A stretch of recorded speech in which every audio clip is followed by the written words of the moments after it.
돈 없고 병든 늙은 부모는 이제 짐인 거 모르세요? 아들은 아무것도 물려줄 것이 없는 어머니를 내쫓으며 마지막 남은 도리마저 내버렸습니다. 이제 좀 나가세요. 저희도 먹고 살아야죠. 며느리는 시어머니의 등을 거칠게 떠밀었고 그들은 그것이 자신들을 위한 가장 현명한 투자라고 생각했습니다. 하지만 그들은 몰랐습니다. 자신들이 가진 것 없다며 걷어찬 그 어머니가 사실은 100억 원의 거대한 재산의 주인이었다는 것을, 이제 모든 것을 물려받을 자격을 스스로 걷어찬 아들의 절규와 그 어머니의 통쾌한 복수 이야기가 펼쳐집니다. 오늘도 사연 시작합니다. 차가운 겨울바람이 아파트 복도를 휘젓는 오후 1502호 거실의 공기는 그보다 훨씬 더 싸늘했습니다. 지혜는 부들부들 떨리는 손으로 형태가 망가진 실크 블라우스를 들어 보였습니다. 아끼던 옷이 흉측한 얼룩과 함께 형편없이 망가진 모습을 보니 그녀의 속은 뒤집어지는 것 같았죠. 어머님, 도대체 이걸 어쩌실 거예요? 제가 이거 얼마나 아끼는 옷인지 아시잖아요. 지혜가 거의 비명에 가까운 목소리로 악을 썼습니다.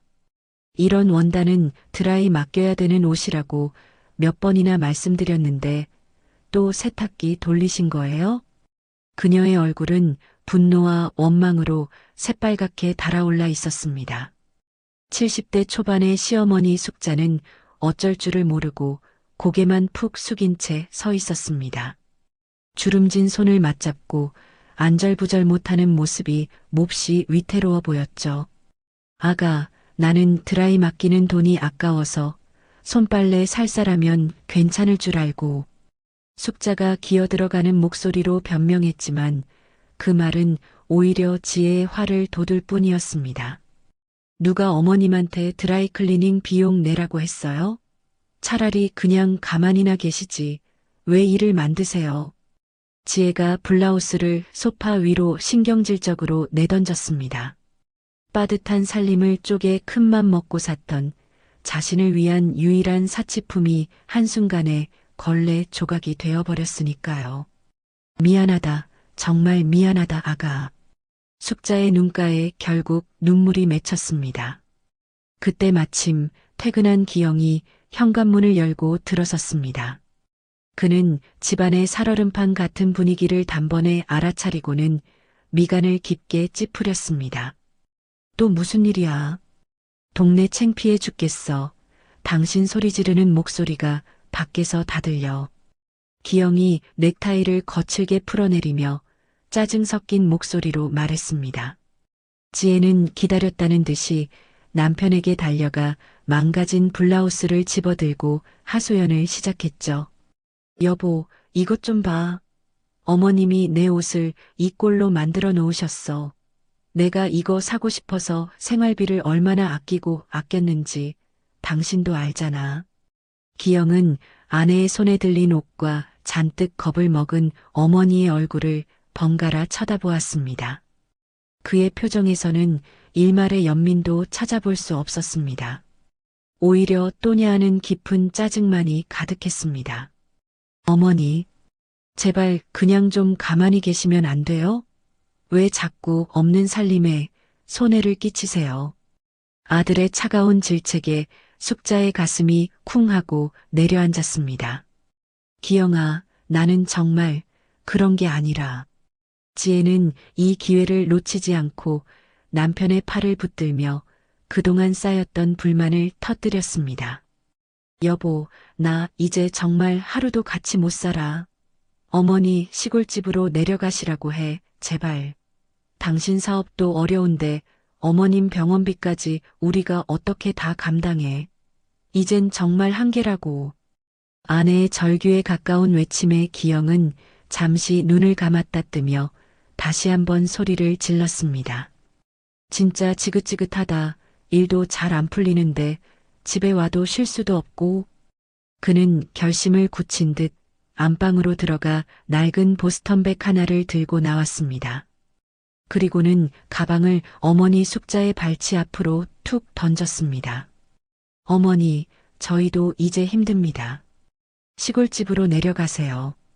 그게 서로를 위해 좋은 길이에요. 기영아, 너까지 어떻게 나한테 이래? 숙자의 얼굴이 새하얗게 질렸습니다. 지혜는 기다렸다는 듯 현관문을 활짝 열어젖히고는 숙자의 등을 거칠게 떠밀었습니다. 어서 짐 싸서 나가세요. 저희도 먹고 살아야죠. 숙자는 비틀거리며 현관 밖 복도로 밀려났습니다. 지혜는 숙자의 낡은 옷가지 몇 개를 아무렇게나 구겨 넣은 보스턴백을 복도 바닥으로 집어 던졌습니다. 가방이 터지면서 해진 옷들이 차가운 바닥 위로 쏟아져 나왔습니다. 기영은 말없이 지갑에서 5만 원짜리 몇 장을 꺼내 들었습니다. 그는 아무런 감정 없는 얼굴로 돈을 흩어진 옷가지 위로 던졌습니다. 이거라도 보태 쓰세요. 당장 지내실 돈은 필요할 테니. 지폐 몇 장이 나비처럼 팔랑거리며 바닥으로 떨어졌습니다. 숙자는 떨리는 손으로 흩어진 옷과 돈을 주워 담기 시작했습니다. 눈물이 뺨을 타고 흘러 차가운 시멘트 바닥을 적셨습니다. 내가 너를 어떻게 키웠는데? 숙자의 흐느낌 섞인 말에 기영은 냉정하게 대답했습니다. 그 말씀은 이제 그만하세요. 자식 키우는 게 부모의 의무지 평생 우려먹을 연금은 아니잖아요. 말을 마친 기영과 지혜는 미련 없이 현관문을 쾅 하고 닫아버렸습니다. 숙자는 굳게 닫힌 문 앞에서 한참을 망연자실하게 서 있었습니다. 복도의 희미한 형광등 불빛만이 그녀의 초라하고 외로운 그림자를 길게 늘어뜨리고 있었습니다. 덕살리 정류장에 멈춰선 낡은 버스에서 내린 사람은 숙자 하나뿐이었습니다. 해가 서산 너머로 막 넘어가려는 듯 하늘은 온통 붉은 빛으로 물들어 있었죠. 숙자는 무거운 보스턴백을 한쪽 손으로 끌며 익숙하지만 이제는 낯설게 느껴지는 비탈길을 오르기 시작했습니다. 숨이 턱까지 차오르고 다리가 후들거렸지만 쉴 수도 없었습니다. 그녀를 기다리는 사람 하나 없는 텅 빈 고향이었으니까요. 한참을 올랐을까 길모퉁이를 돌자 까맣게 변색된 낡은 집 한 채가 눈에 들어왔습니다. 수십 년 전 아들 기영의 웃음소리가 담장을 넘나들던 바로 그 집이었습니다. 결국 다시 여기로 돌아왔구나. 숙자가 거의 신음에 가까운 목소리로 중얼거렸습니다. 삐걱거리는 대문을 열고 들어선 마당은 사람의 키만큼 자라난 잡초로 발 디딜 틈조차 없었어요. 그녀는 현관문 앞에 서서 무의식적으로 겉옷 주머니를 뒤졌습니다. 열쇠를 찾기 위해서였죠. 그러다 문득 자신이 얼마나 정신없이 쫓겨났는지 깨닫고는 허탈한 웃음을 터뜨렸습니다. 내가 이렇지 열쇠 챙길 정신이 어디 있었겠어. 다행히 뒷곁으로 가는 작은 쪽문은 자물쇠가 고장난 채 열려 있었습니다. 집 안으로 들어서는 순간 오랫동안 묵은 먼지 냄새가 훅 끼쳐왔습니다. 콜록 콜록. 햇빛이 들지 않는 내부는 어두컴컴했고 곳곳에 거미줄이 쳐져 을씨년스러운 분위기를 자아냈어요. 숙자는 더듬거리며 벽에 걸린 흑백 사진을 찾아냈습니다. 단정하게 교복을 차려입고 해맑게 웃고 있는 어린 기영의 모습이었습니다. 우리 아들, 이때는 참 착하고 이뻤는데. 숙자가 떨리는 손으로 사진 위를 부드럽게 쓸어내렸습니다. 아들의 웃는 얼굴 위로 그녀의 뜨거운 눈물이 뚝뚝 떨어졌습니다. 그날 밤 숙자는 전기가 끊겨 칠흑 같은 어둠 속에서 촛불 하나를 켰습니다. 다음 날 아침 일찍 눈이 떠진 숙자는 마당 한쪽의 작은 텃밭으로 나갔습니다. 내 신세가 꼭 저 말라비틀어진 잡초 같구나. 숙자가 밭둑에 멍하니 주저앉아 자신의 처지를 한탄하고 있을 때였습니다. 그때 좁은 비탈길을 조심스럽게 올라오는 고급 승용차 한 대가 보였습니다. 이런 산골짜기에는 어울리지 않는 차였죠. 차에서 내린 것은 깔끔한 정장 차림의 30대 초반 남성이었습니다. 남자는 잠시 주위를 두리번거리다 밭둑에 앉은 숙자를 발견하고는 조심스럽게 다가왔습니다. 안녕하십니까? 부드럽지만 정중한 남자의 목소리가 들려왔습니다. 숙자가 화들짝 놀라 고개를 돌렸습니다. 누구세요? 숙자가 잔뜩 경계하는 눈빛으로 물었습니다. 처음 뵙겠습니다. 혹시 오숙자 어르신 되십니까? 남자가 공손하게 물었습니다. 내가 오숙자는 맞는데 나를 어떻게 알고 여기까지 찾아왔어요? 자신을 정확히 알고 찾아온 남자에 대한 경계심이 더욱 커졌습니다. 저는 강지훈이라고 합니다. 드림시티 신도시 개발팀 소속입니다. 지훈이 자신을 소개하며 명함을 내밀었습니다. 개발? 난 그런 거 모르니 어서 돌아가세요. 뭐 투자라도 하라는 거예요? 숙자는 여전히 명함은 쳐다보지도 않고 냉정하게 말했습니다. 지훈은 끈질기게 말을 이었습니다. 어르신을 찾아뵙기 위해 오늘 아침 원주에 있는 등본상 주소지로 먼저 찾아갔었습니다. 원주? 아들 집에 갔다 오셨다는 말인가요? 숙자의 심장이 다시 한번 쿵 하고 내려앉았습니다. 네. 그런데 그곳에 계신 아드님께서 어르신은 이곳에 계신다고 알려주셨습니다. 지훈의 설명에 숙자는 도무지 이해할 수가 없었습니다. 이거 불법 아니에요? 남의 집 주소 알아내서 막 찾아가고 이러는 거. 지훈이 예상했다는 듯 차분하게 대답했습니다.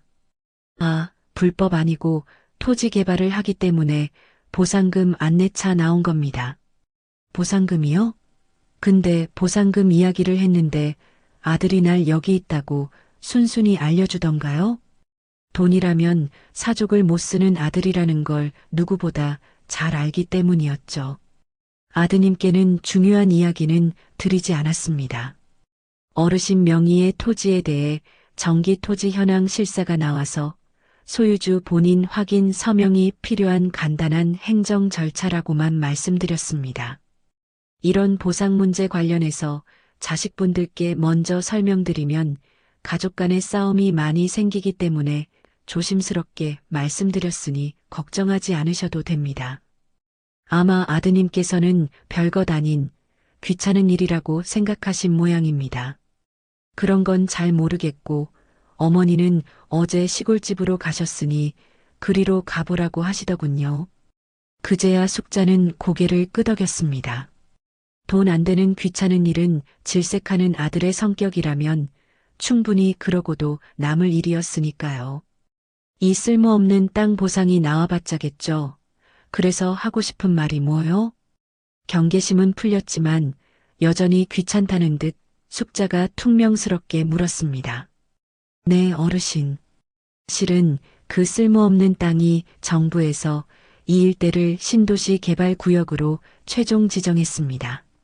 도무지 믿기지 않는 소리였지만 우선은 드러나 보자는 심정으로 숙자는 삐걱거리는 문을 열고 지훈을 안으로 들였습니다. 수십 년은 된 듯한 장판은 곳곳이 해져 시멘트 바닥을 드러내고 있었고 볕이 들지 않는 방 안은 대낮인데도 어두컴컴했습니다. 오랜 시간 사람이 살지 않은 집 특유의 퀴퀴한 냄새가 코를 찔렀죠. 지훈의 깔끔한 정장과 반짝이는 구두는 이 공간과 철저히 이질적이었습니다. 숙자는 방구석에 아무렇게나 놓여있던 낡은 방석 하나를 찾아 손으로 먼지를 탁탁 털어냈습니다. 이런 누추한 곳까지 오게 해서 미안하네요. 우선 앉으세요. 숙자가 툭 던지듯 말했습니다. 아닙니다, 어르신. 괜찮습니다. 강지훈은 정중하게 대답하며 방석 위에 무릎을 꿇고 앉았습니다. 그는 가져온 서류 가방을 열어 두꺼운 서류 뭉치를 꺼내 조심스럽게 펼쳤습니다. 어르신, 이것이 정부에서 공식 발표한 신도시 개발 종합계획서입니다. 지훈이 펼쳐 보인 서류에는 화려한 색상으로 인쇄된 조감도와 지도가 가득했어요. 숙자는 난생 처음 보는 복잡한 도면들에 눈살을 찌푸렸습니다. 지훈은 그중 지도 한 장을 손가락으로 가리켰습니다. 보시는 것처럼 이 일대 전체가 개발 부지로 편입되었습니다. 그리고 이 빨간색으로 표시된 부분이 1차 상업지구 및 주거 복합단지인데 어르신의 토지가 정확히 그 중심부를 가로지르고 있습니다. 정말로 이런 산골짜기에 그런 걸 짓는다는 말이에요? 누가 여기 와서 살기나 한다고. 숙자는 여전히 믿을 수 없다는 듯 반문했습니다. 네, 이미 모든 계획이 확정되었습니다. 내년 봄부터는 본격적으로 공사가 시작될 예정입니다. 지훈의 확신에 찬 목소리에 숙자는 더 이상 할 말을 잃었습니다. 그녀는 잠시 침묵하다가 가장 중요한 질문을 던졌죠. 그래서 보상금은 얼마나 준다는 거예요? 숙자의 물음에 지훈은 잠시 말을 고르는 듯 했습니다. 그는 다른 서류 한 장을 꺼내들며 조심스럽게 입을 열었습니다. 어르신께서 소유하신 필지가 생각보다 꽤 넓습니다. 게다가 말씀드린 대로 위치가 상업지구의 핵심이라서 현재 고시된 공시지가와 개발 이익 등을 모두 합산한 결과 지훈은 말을 흐리며 보상금 산정 내역이 적힌 서류를 숙자 쪽으로 공손히 밀어주었습니다. 숙자는 마지못해 서류를 받아들었습니다. 복잡한 글자와 숫자들이 빼곡했지만 그녀의 시선은 서류 맨 아래쪽에 찍힌 굵은 글씨에 가 닿았습니다. 그 순간 숙자의 눈이 믿을 수 없다는 듯이 커졌습니다. 총 보상 금액 100억 원.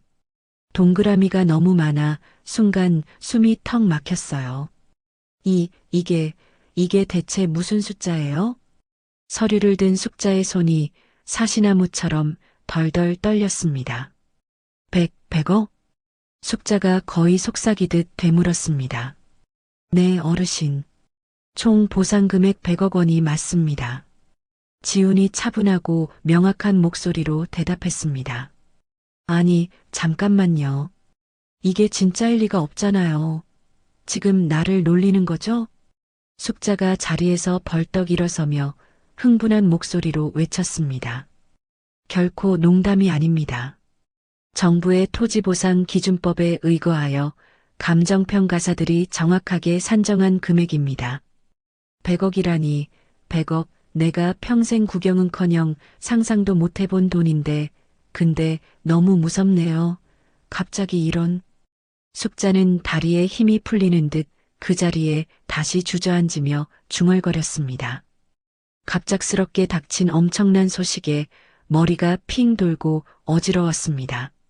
어르신, 천천히 마음을 가라앉히셔도 됩니다. 계약까지는 시간이 아직 많이 남아있으니 제가 자세히 설명드릴게요. 지훈이 그녀를 안심시키려 애쓰며 말했습니다. 이렇게 어마어마한 돈을 정말로 나 같은 사람한테 준다는 말이에요? 네. 이것은 어르신의 토지에 대한 정당한 권리이며 법적으로 완벽하게 보장됩니다. 다만 처리해야 할 서류 절차가 조금 복잡할 수는 있습니다. 지훈이 차근차근 설명하며 다른 서류들을 정리했습니다. 그러다 문득 생각난 듯 조심스럽게 물었습니다. 그런데 어르신, 혹시 믿을 수 있는 가족분은 안 계신가요? 이렇게 큰일은 가족과 함께 상의해서 결정하시는 편이 좋을 텐데요. 가족이라는 말에 숙자의 얼굴에 씁쓸한 웃음이 번졌습니다. 가족, 오늘 아침에 가셨던 그 집에 아들 하나 있긴 하죠. 아, 그러십니까? 어르신께 이 부분 먼저 말씀드렸으니 그럼 아드님과 상의를 해보시는 게 좋겠습니다. 100억 원은 정말 큰 돈이니까요.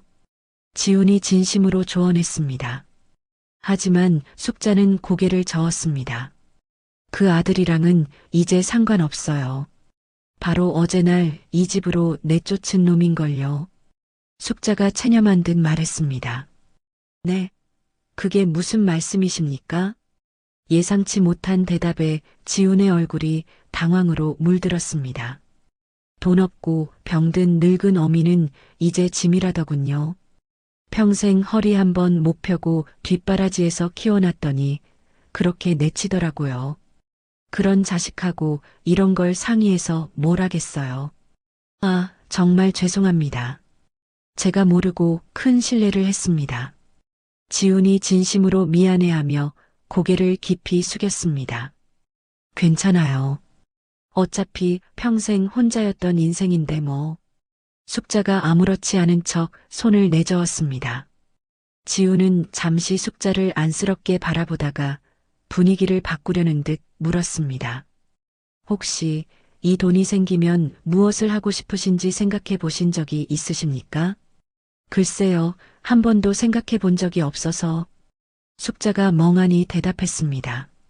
아직도 모든 것이 현실 같지 않았죠. 일단 오늘은 가보겠습니다. 며칠 후에 다시 찾아뵙고 자세한 절차를 설명해 드리겠습니다. 지훈이 서류들을 정리하며 자리에서 일어났습니다. 그는 잠시 망설이다가 아까 숙자가 했던 말을 떠올리며 조심스럽게 입을 열었습니다. 저 어르신, 아까 아드님께서 어르신을 내쫓았다고 하신 말씀 때문에 드리는 말씀입니다만. 아, 네. 이처럼 큰 금액이 걸린 일에는 가족 간의 분쟁이 생길 가능성이 높습니다. 어르신께서 불이익을 당하시는 일이 없도록 처음부터 법률 전문가의 도움을 받아 안전하게 진행하시는 것이 좋습니다. 지훈의 진심 어린 조언에 숙자는 잠시 생각에 잠겼습니다. 제가 아는 분 중에 아주 유능하고 정직한 변호사님이 한 분 계십니다.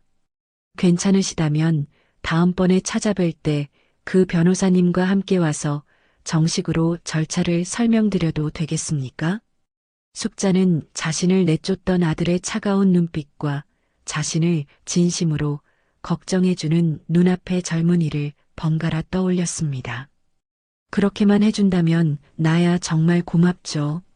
숙자가 고개를 끄덕이며 대답했습니다. 알겠습니다. 그럼 며칠 내로 변호사님과 함께 다시 찾아뵙겠습니다. 지훈은 명함을 숙자의 손에 꼭 쥐어주고는 안심시키듯 따뜻하게 미소 지었습니다. 지훈이 떠나고 난 후 숙자는 보상금 산정서와 명함을 번갈아 보며 복잡한 심경에 휩싸였습니다. 어머니 숙자가 낡은 시골집에서 비현실적인 숫자를 마주하고 있을 바로 그 시각, 아들 기영은 원주의 작은 사무실에서 한가롭게 컴퓨터 모니터를 보고 있었습니다. 파리만 날리는 사무실은 그의 답답한 처지를 그대로 보여주는 듯했죠. 그때 동네 친구인 성우가 종이컵에 담긴 믹스커피를 들고 들어왔습니다. 야, 김기영. 너희 고향 동네에 신도시 들어선다는 소식 들었냐? 성우가 기영의 옆자리에 털썩 앉으며 물었습니다. 신도시? 무슨 신도시? 기영은 대수롭지 않다는 듯 건성으로 대답했습니다. 왜 있잖아. 내 어머니 사시던 그 동네. 덕살리. 거기가 1차 개발 구역으로 묶였다고 어제 공시 떴어. 보상금이 장난 아니라던데? 어머니와 보상금이라는 단어에 기영의 귀가 번쩍 뜨였습니다. 진짜야? 그거 확실한 소식이야? 기영이 의자 등받이에서 등을 떼고 몸을 앞으로 확 기울이며 물었습니다. 그의 갑작스러운 관심에 성우가 신이 나서 떠들기 시작했어요. 그럼 진짜지. 지금 인터넷이 다 그 얘기로 떠들썩해. 땅 가진 사람들 하룻밤 사이에 팔자 고쳤다고 난리도 아니야. 기영의 손이 다급하게 마우스를 움직였습니다. 그는 포털 사이트 검색창에 덕살리 신도시 개발이라고 입력했죠. 관련 뉴스가 수십 개나 쏟아져 나왔습니다. 기영은 가장 위에 있는 기사를 클릭해 개발 구역이 표시된 지도를 확대했습니다. 이거, 여기, 정확하게 우리 어머니 집인데? 지도 위에 선명하게 표시된 빨간색 구역의 한가운데 너무나도 익숙한 위치가 있었습니다. 그러게 말이야. 야, 너희 어머님 땅 넓지 않냐? 보상금 얼마나 나올까? 성우가 자기 일처럼 흥분해서 물었습니다. 기영은 떨리는 손으로 정부에서 운영하는 보상금 예상 조회 사이트에 접속했습니다. 그는 어머니 오숙자의 이름과 옛집 주소를 망설임 없이 입력했습니다. 잠시 후 화면에 조회 결과가 나타났습니다. 결과를 확인하는 순간 기영의 얼굴에서 핏기가 싹 가셨어요. 뭐야 이거? 왜? 얼마나 나왔는데? 성우가 궁금함을 참지 못하고 기영의 어깨 너머로 모니터를 들여다봤습니다. 그리고는 자신의 눈을 의심했죠. 1, 10, 100, 10억, 100냐, 이거 100억이야. 기영이 거의 비명에 가까운 목소리로 말했습니다. 100억? 진짜로? 동그라미 하나 잘못 본 거 아니고? 성우가 소리를 쳤습니다. 말도 안 돼. 그 다 쓰러져가는 시골집 땅이 어떻게 100억이야. 기영은 믿을 수 없다는 듯 화면을 몇 번이고 새로 고침했지만 숫자는 변하지 않았습니다. 야, 김기영. 너 완전 인생 역전했다. 이제 100억짜리 아들이네. 성우가 부러움이 가득한 얼굴로 기영의 등을 퍽퍽 쳤습니다. 바로 그때 기영의 얼굴이 새하얗게 질렸습니다. 아, 어머니. 그래, 어머니. 완전 효자 났네. 아니, 그게 아니라 나 어제 어머니 내쫓았는데. 기영이 식은땀을 줄줄 흘리며 중얼거렸습니다. 너 어머니를 집에서 내쫓았다고? 이럴 때 성우가 기가 막힌다는 표정으로 물었습니다. 아니, 내쫓은 게 아니라 형편이 너무 어려워서 잠시 시골집에 가 계시라고. 기영이 구차한 변명을 늘어놓으며 허둥지둥 휴대폰을 꺼내 들었습니다. 그는 아내 지혜에게 다급하게 전화를 걸었습니다. 여보, 당신 지금 어디야? 당장 사무실로 와. 큰일 났어. 무슨 일인데 아침부터 호들갑이야? 지혜의 짜증 섞인 목소리가 수화기 너머로 들려왔습니다. 어머니 시골집 땅 보상금 100억 나온대. 뭐라고? 지금 뭐라고 했어? 100억? 지혜의 목소리가 순간 180도 바뀌어 날카롭게 되물었습니다. 그래, 100억. 어서 와서 대책을 세워야 해. 빨리. 알았어. 지금 바로 택시 타고 갈게. 30분도 채 되지 않아 지혜가 숨을 헐떡이며 사무실 문을 박차고 들어왔습니다. 여보, 정말이야? 정말 100억 맞아? 여기 당신 눈으로 직접 봐. 정부 사이트에 나온 거니까 확실해. 기영이 모니터를 가리켰습니다. 지혜는 화면에 찍힌 숫자를 보고는 입을 떡 벌렸습니다. 세상에, 진짜네. 진짜 100억이야. 환희에 찬 지혜의 얼굴에 곧이어 그늘이 졌습니다. 근데 어떻게? 어머님 지금 단단히 화나 계실 텐데. 기영이 울상을 지으며 말했습니다. 지혜의 눈이 순간 차갑게 빛났습니다. 당연히 가서 싹싹 빌어야지. 죽을 죄를 지었다고, 잘못했다고. 일단 어머님 마음부터 풀어드리고 그 돈은 우리가 관리해드린다고 해야지. 지혜가 단호하게 말했습니다. 어머니가 우리 용서해 주실까? 여보, 정신 차려. 100만 원도 아니고 100억이야. 이런 기회는 평생 다시 안 와. 무릎을 꿇든 눈물쇼를 하든 무조건 어머님 마음 돌려놔야 해. 당신 외아들이잖아. 어머님이 금지옥엽 키운. 지혜의 말에 기영도 결심을 굳혔습니다. 그래, 당신 말이 맞아. 지금 당장 가자. 기영이 자리에서 벌떡 일어났습니다. 잠깐, 이대로 빈손으로 갈 순 없잖아. 일단 백화점부터 가. 지혜가 기영의 팔을 잡아 끌었습니다. 두 사람은 곧장 백화점으로 달려가 최고급 한우 세트와 가장 비싼 건강기능식품들을 망설임 없이 샀습니다. 값비싼 쇼핑백을 양손 가득 든 기영이 불안하게 물었습니다. 어머니가 이런 거 보고 좋아하실까? 지혜가 자신만만하게 대답했습니다. 걱정 마. 어머님도 사람인데 아들이 찾아왔는데 내치실까?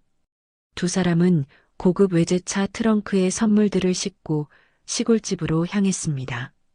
그들의 얼굴에는 뒤늦은 효심이 아닌 탐욕스러운 조바심만이 가득했습니다.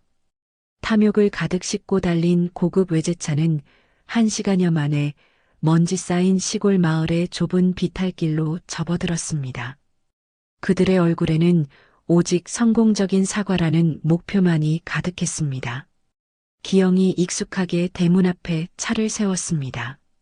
두 사람은 트렁크에서 최고급 한우 세트와 값비싼 건강기능식품들을 양손 가득 꺼내 들었습니다. 마치 명절에 부모님을 찾아온 효심 지극한 자식의 모습이었어요. 어머님, 저희 왔어요. 기영이 왔어요. 지혜가 세상에서 가장 애틋한 목소리로 현관문을 두드렸습니다. 잠시 후 낡은 문이 삐걱 소리를 내며 열리고 숙자가 모습을 드러냈습니다. 자신을 벌레 보듯 하던 아들 부부의 우스꽝스러운 연기에 숙자는 기가 막혀 헛웃음이 나올 뻔했습니다. 단 하루 만에 저렇게 태도가 돌변한 이유가 너무나도 뻔했기 때문입니다. 너희가 여긴 어쩐 일로 여길 다 왔니? 어머님, 어제는 저희가 정말 죄송했어요. 기영이 갑자기 숙자의 앞에 털썩 무릎을 꿇었습니다. 지혜도 그 옆에 따라 무릎을 꿇었죠. 어머님, 저희가 미쳤었나 봐요. 사업이 너무 힘들어서 스트레스 때문에 잠시 제정신이 아니었어요. 어머님께 어떻게 그런 몹쓸 짓을. 지혜가 눈물을 글썽이며 말했습니다. 숙자는 무릎까지 꿇고 비는 두 사람의 모습에 잠시 할 말을 잃었습니다. 됐다. 사는 게 힘들면 그럴 수도 있는 게지. 마음 알았으니 그만 일어나서 돌아들 가거라. 숙자는 애써 마음을 다잡고 차갑게 말했습니다. 하지만 기영과 지혜는 일어날 생각이 없어 보였습니다. 어머니, 저희가 어떻게 어머니를 이런 곳에 혼자 두고 갑니까? 저희랑 같이 집으로 가셔야죠. 기영이 숙자의 바짓가랑이라도 붙잡을 듯 애원했습니다. 맞아요, 어머님. 저희가 이제 정말 잘할게요. 매일매일 맛있는 거 해드리고 좋은 구경도 시켜드릴게요. 제발 저희랑 같이 가요, 네. 지혜의 간절한 설득에도 숙자의 표정은 변함이 없었습니다. 마음만 받으마. 나는 이제 여기서 조용히 지낼란다. 그만 돌아가. 숙자의 단호한 거절에도 포기하지 않고 끈질기게 매달리는 아들 내외의 모습에서 숙자는 더 이상 일말의 연민도 느낄 수 없었습니다. 돈 때문에 무릎까지 꿇는 그 뻔뻔하고 천박한 탐욕에 신물이 났습니다. 이 지긋지긋한 연극을 끝내야겠다고 마음먹은 숙자는 무릎 꿇은 아들 내외를 차갑게 내려다보며 물었습니다. 너희들 혹시 보상금 이야기 들었구나? 숙자의 예리한 질문에 두 사람의 얼굴이 순간 굳어버렸습니다. 전곡을 찔린 기영과 지혜는 잠시 말을 잇지 못하다가 이내 어색하게 웃으며 일어났습니다. 아, 네네. 저희도 그 소식 듣고 얼마나 기뻤는지 몰라요. 그래서 축하드리려고 한 걸음에 달려온 거죠. 기영이 아무렇지 않은 척 말을 바꿨습니다. 어머님, 보상금이 100억이라면서요? 이 땅이 그렇게 돈 되는 땅인 줄 누가 알았겠어요. 지혜도 호들갑을 떨며 감탄했습니다. 숙자는 아무 말 없이 대문을 활짝 열었습니다. 우선 들어와서 얘기하자. 거실에 마주 앉자마자 기영이 진지한 표정으로 본론을 꺼냈습니다. 어머니, 100억 원이면 정말 어마어마한 돈이에요. 이런 돈은 잘못 관리하면 한순간에 사라지는 거 아시죠? 아마 돈 냄새 맡은 인간들이 득달같이 달려들 거예요. 그래서 저희가 어머님을 도와드리려고 온 거예요. 남편이 부동산 일을 하니까 이런 쪽은 전문가잖아요. 지혜가 자연스럽게 말을 받았습니다. 나를 도와준다고? 네. 어머님 혼자서 이 큰 돈을 어떻게 다 관리하시겠어요? 저희가 안전하게 관리해 드릴게요. 돈 냄새 맡은 건 너희들 아니고 내 돈은 내가 알아서 관리하마. 숙자의 단호한 거절에 지혜가 걱정스러운 표정을 지었습니다. 어머님, 정말 큰일 날 소리예요. 어르신들한테 사기치려는 나쁜 놈들이 얼마나 많은데요. 괜찮다. 어제 정부에서 나온 분이 다 알아서 도와준다고 했어. 정부 사람이요? 누구 말씀하시는 거예요? 기영의 눈빛이 날카롭게 변했습니다. 그건 너희가 알 거 없다. 어머님, 그걸 어떻게 믿으세요? 요즘 사기꾼들이 다 그렇게 직함 파고 와서 속이는 거예요. 아니다. 서류도 다 확인했고 틀림없는 사람이야. 어머님, 제발 저희 말 좀 들으세요. 저희가 어머님 가족이잖아요. 가족이 관리하는 게 제일 안전하죠. 그 순간 숙자의 차가운 눈빛이 기영을 똑바로 쏘아봤습니다. 가족? 어제는 나를 내쫓으면서 남보다 못하다고 하지 않았니? 어머님, 그건 제가 사업 때문에 너무 힘들어서 잠깐 이성을 잃었던 거예요. 진심이 아니었어요. 잠깐 이성을 잃어? 평생을 너 하나만 보고 살아온 어미를 한겨울에 길바닥으로 내쫓는 게 잠깐 이성을 잃어서 할 수 있는 짓이냐는 말이다. 숙자의 목소리가 분노로 떨렸습니다. 어머님, 진정하세요. 저희가 앞으로 2배, 3배로 잘하면 되죠. 잘한다고? 내가 어떤 심정으로 어제 차가운 방에서 밤을 새웠는지 너희가 알기나 해. 숙자의 눈에 눈물이 핑 돌았습니다. 알았어요, 어머님. 저희가 다 잘못했어요. 그러니까 이제 그만 화 푸시고 돈 관리는 저희한테 맡기세요. 네. 기영이 초조함을 이기지 못하고 본색을 드러냈습니다. 싫다. 내 돈은 내가 알아서 한다고 했다. 숙자가 단칼에 거절하는 순간 기영과 지혜의 표정이 거짓말처럼 싸늘하게 돌변했습니다. 어머님, 지금 돈 좀 생겼다고 저희 무시하시는 거예요? 지혜가 차가운 목소리로 쏘아붙였습니다. 뭐라고? 100억이 생기니까 피부치 자식은 이제 눈에도 안 보이세요? 무서우시네요, 정말. 너희가 먼저 나를 버렸지 않느냐? 어머님, 더 이상 피곤하게 말싸움하고 싶지 않네요. 여기 도장만 찍으세요. 기영이 가방에서 미리 준비해온 서류 한 장을 꺼내 숙자 앞에 내밀었습니다. 이게 무슨 서류인데? 재산관리 위임장이에요. 어머님 돈을 저희가 관리할 수 있게 권한을 넘겨주신다는 내용이에요. 절대 안 된다. 절대 못해. 숙자가 고개를 세차게 흔들며 소리쳤습니다. 바로 그때였습니다. 삐걱거리는 현관문 쪽에서 인기척이 들렸습니다. 어르신, 안에 계십니까? 낯익은 강지훈의 목소리였습니다.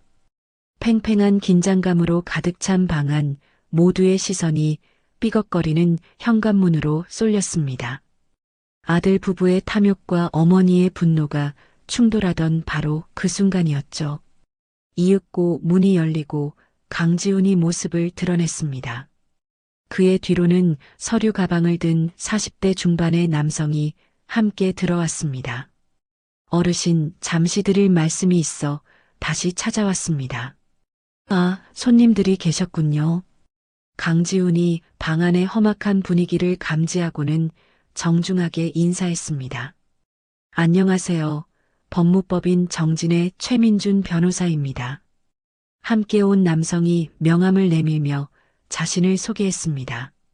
그 순간 기영과 지혜의 얼굴이 싸늘하게 굳어졌어요. 이분들은 누구세요? 기영이 노골적인 경계심을 드러내며 물었습니다. 신도시 개발 보상 절차를 도와드리고 있습니다. 저는 강지훈 팀장, 그리고 이쪽은 최 변호사님. 지훈이 기영 부부에게 침착하게 설명했습니다. 아, 그러시군요. 안녕하십니까? 저는 어머님 아들 되는 김기영이라고 합니다. 기영이 억지로 입꼬리를 올려 웃으며 인사했습니다. 반갑습니다. 아드님께서도 어르신 일 때문에 오신 모양입니다.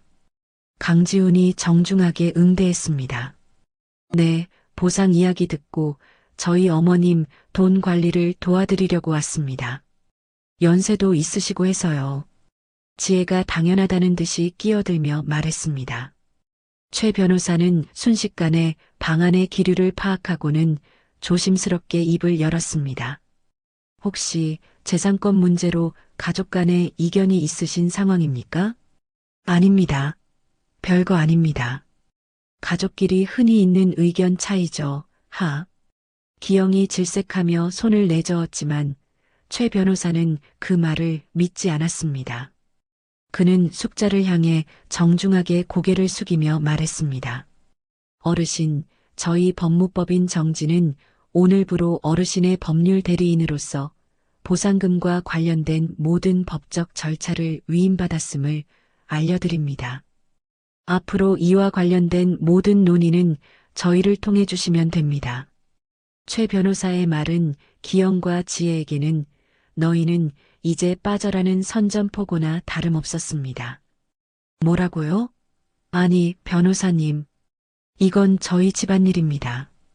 가족끼리 알아서 할 문제에 왜 남이 끼어듭니까? 기영이 억눌렀던 분노를 터뜨리며 따졌습니다. 강지훈이 그런 기영을 막아서며 단호하게 말했습니다. 김기영 선생님, 100억 원의 재산권이 걸린 법적 절차입니다. 더 이상 단순한 집안일이 아닙니다. 저희는 소유주이신 어르신의 권리를 법적으로 보호하기 위해 원칙대로 진행할 뿐입니다. 법과 원칙을 앞세운 두 전문가 앞에서 기영과 지혜는 더 이상 아무 말도 할 수 없었습니다. 그들의 어설픈 연기와 감정 호소는 전문가들 앞에서 통하지 않았죠. 두 사람은 분노와 모멸감에 찬 눈빛으로 숙자와 강지훈을 번갈아 쏘아보더니 들고 왔던 선물도 내팽개친 채 방을 뛰쳐나갔습니다. 그렇게 그들의 첫 번째 계획은 처참하게 실패로 돌아갔습니다. 그리고 며칠 뒤 기영은 훨씬 더 잔인하고 치밀한 두 번째 계획을 들고 다시 시골집에 나타났습니다. 이번에는 지혜 없이 인상이 차갑고 딱딱해 보이는 중년의 변호사를 대동하고서였습니다. 어머니, 잠시 드릴 말씀이 있어서 왔습니다. 기영이 비장한 표정으로 말했습니다. 또 무슨 일이냐? 숙자가 지쳤다는 듯 물었습니다. 이분은 김진수 변호사님이십니다. 앞으로 저희 집안 법무를 도와주실 분입니다. 기영의 소개에 김 변호사가 고개만 까딱하며 차갑게 인사했습니다. 어르신, 혹시 이 서류를 기억하십니까? 김 변호사는 서론도 없이 가방에서 누렇게 바랜 서류 한 장을 꺼내 숙자 앞에 탁 소리가 나게 내려놓았습니다. 부동산 증여 계약서라고 적힌 제목이 숙자의 눈에 들어왔습니다. 이게 뭐냐? 2010년 5월 13일 자로 어르신께서 소유하신 이 토지 전부를 아드님 김기영 씨에게 증여한다는 내용의 계약서입니다.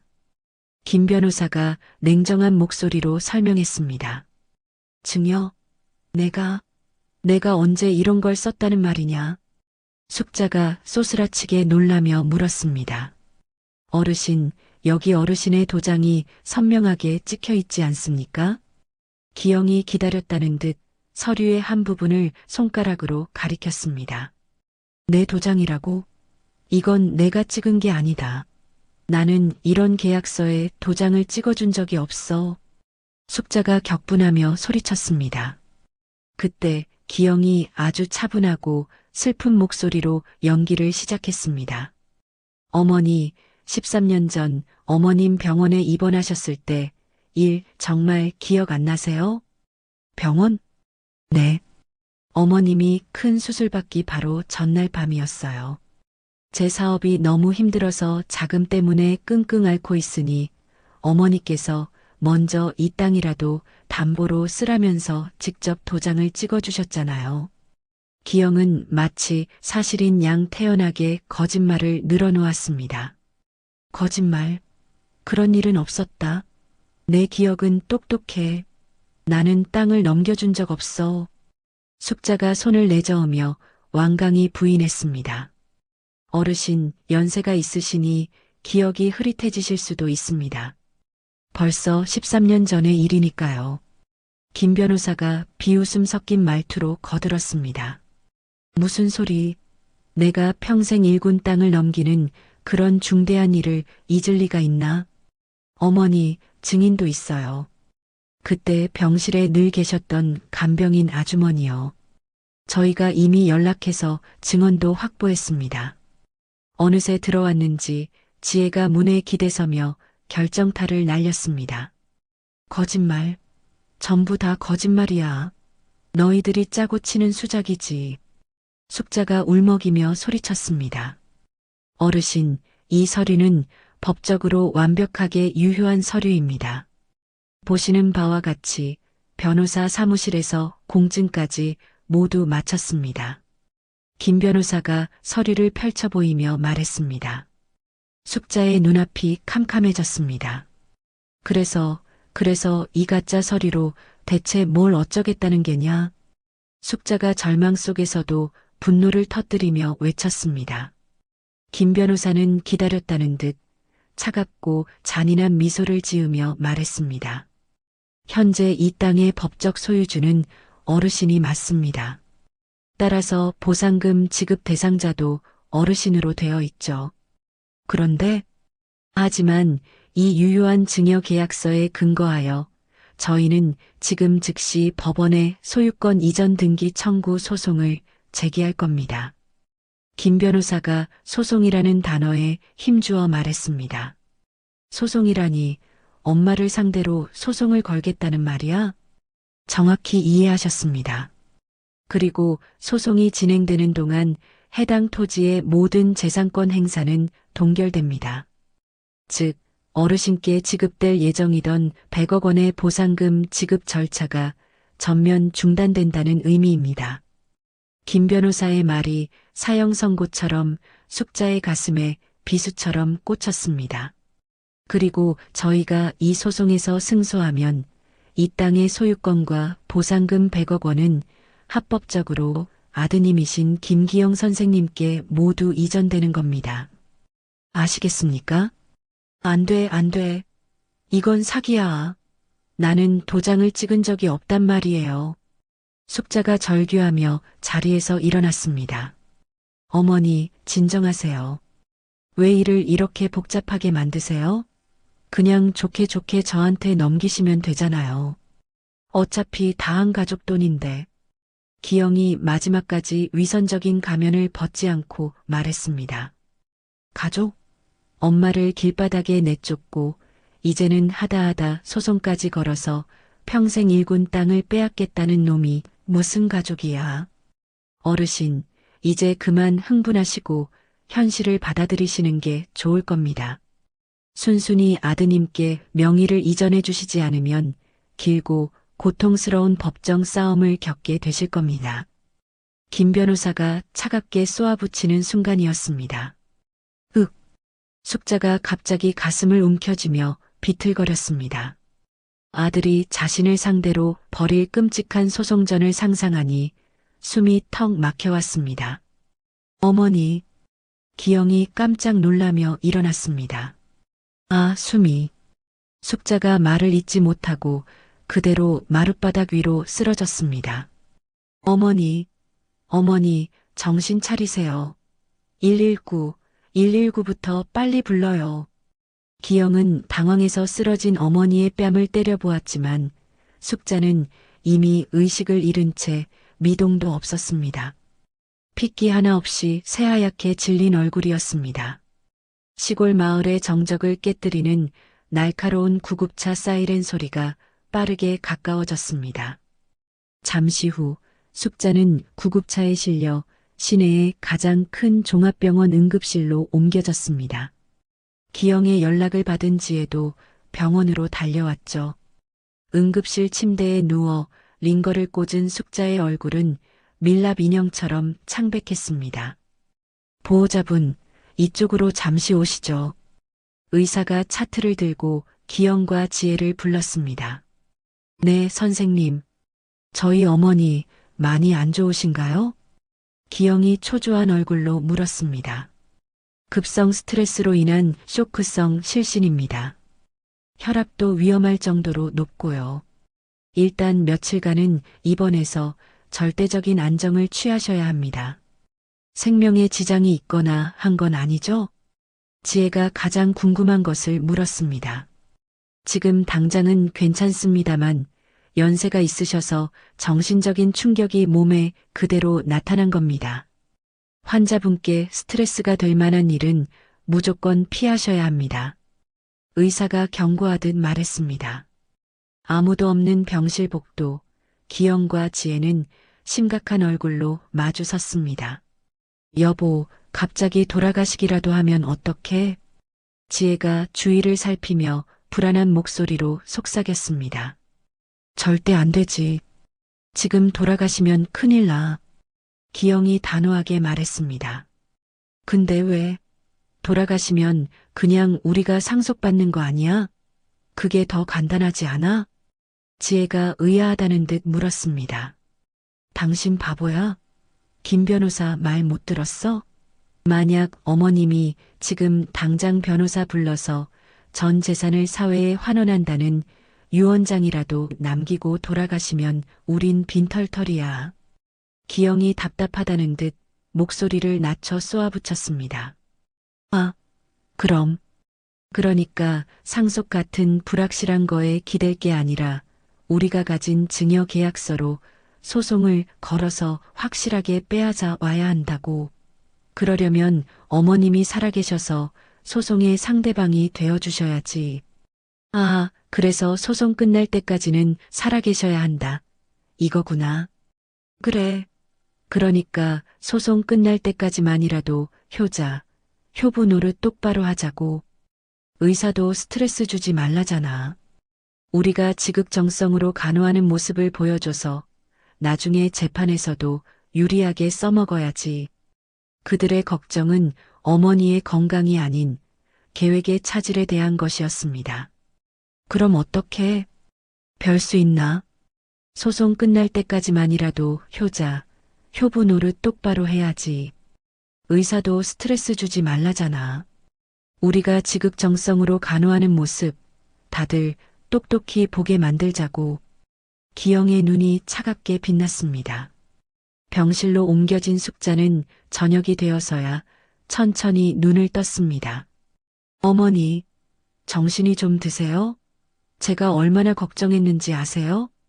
기영이 기다렸다는 듯 눈물까지 글썽이며 숙자의 손을 잡았습니다.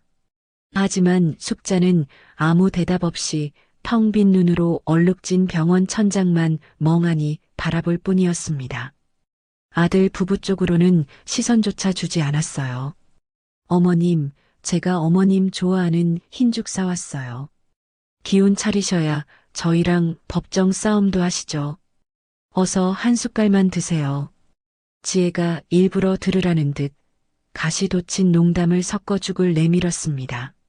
싫다. 숙자가 고개를 돌려버렸습니다. 어머님, 이러시면 저희가 죄책감 들잖아요.